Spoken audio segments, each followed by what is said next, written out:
Hi everyone, I'm Christy. Welcome to Real Life 101, the show where you'll meet real people doing their real jobs. Does the thought of creepy crawl creatures running underfoot or in your walls excite you or give you the willies?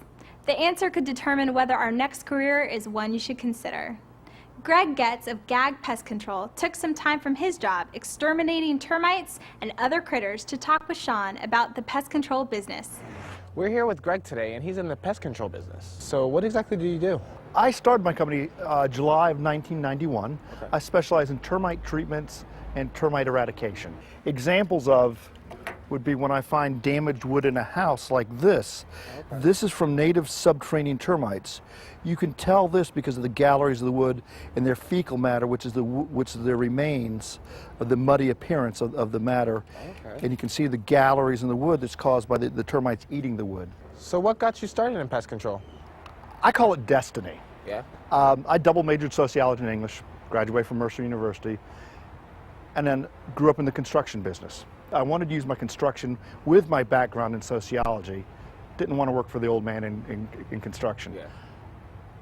My mom, of all people, goes, "Don't you remember in 6th grade you made a paper mache cockroach with a smiley face on it?" Yeah, Mom, of course I remember that. So maybe it was destiny. Yeah. So I took my classes, went back, studied my classes, learned more about subterranean termites, took the state exams, for general household pests, including rodents, subterranean termites, drywood termites, and powder post beetles, all the fun stuff that eats wood. Mm-hmm. It's a lot of fun. I mean, every day I find termites that's eating wood, finding them in different places, and it's really a fun job to do. So you were telling me a little bit about your schooling. What specific schooling would or classes would my viewers have to get into pest control? You can take some local classes, you can take online classes, you can take college courses at your local colleges. Okay. Then you have to have 3 years of experience underneath a certified operator in the pest control industry before they can take the state exam. So take me through a regular day.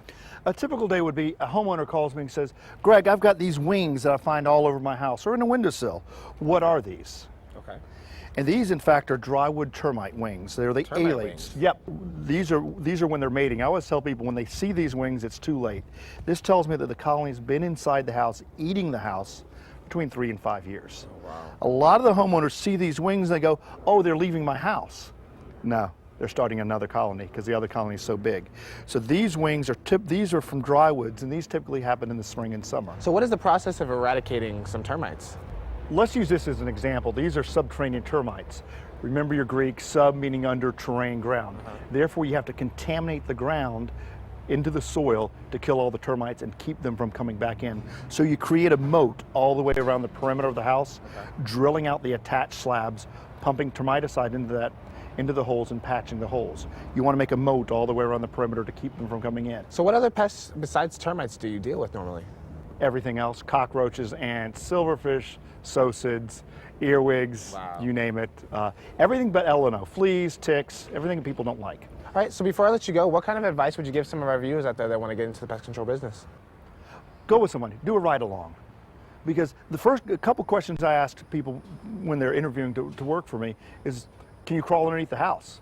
A lot of people say, stop, I won't go underneath the house. I hate underneath houses, or I hate going underneath trailers. I'd probably be one of those people. Okay, that's fine. Then we'd have to stop there, because you have to do all the jobs or none of them. Yeah. How about the attics? Can you handle crawling underneath the attics? Yes or no? If you don't like that, or if you don't like insects in general, or arachnids, meaning spiders, then it's not your field. If you go, "Ooh, that's gross," then you're in the wrong profession. Or if you go, "Hey man, this is kind of cool. Wonder where they came from. Yeah. Let's go find them." Then maybe that's the right profession for you. Now, I'm not really a big spider fan, but I heard you have a pet tarantula I've got a named pet. Lily? Her name is Lily Lucy. My kids named her, Lydia named her Lily. My son Greg named her Lily Lucy. All right, can I see her? Yes, sure. All right, so this is where Lily is over Yep, here. this is my pet tarantula. Her name is Lily Lucy. Oh, wow. She's a Chilean tarantula.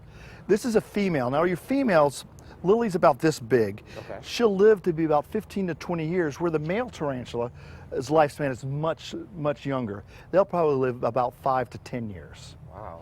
Again, once they mate, his lifespan's basically over, or she devours him. Okay. Well, thanks a lot, Greg. I know you thank you. informed me a lot Thanks for about having pest me. control. I mean, tarantulas, that's awesome. I'm not really a big spider fan, but that's actually pretty cool. So Thank nice you. meeting you. Thank Thank you you very much. Pest control isn't just about spraying for bugs. You need to learn insect behavior and how to prevent pests from making unwelcome visits in a home. If they do find their way in, you must know the best way to get rid of them.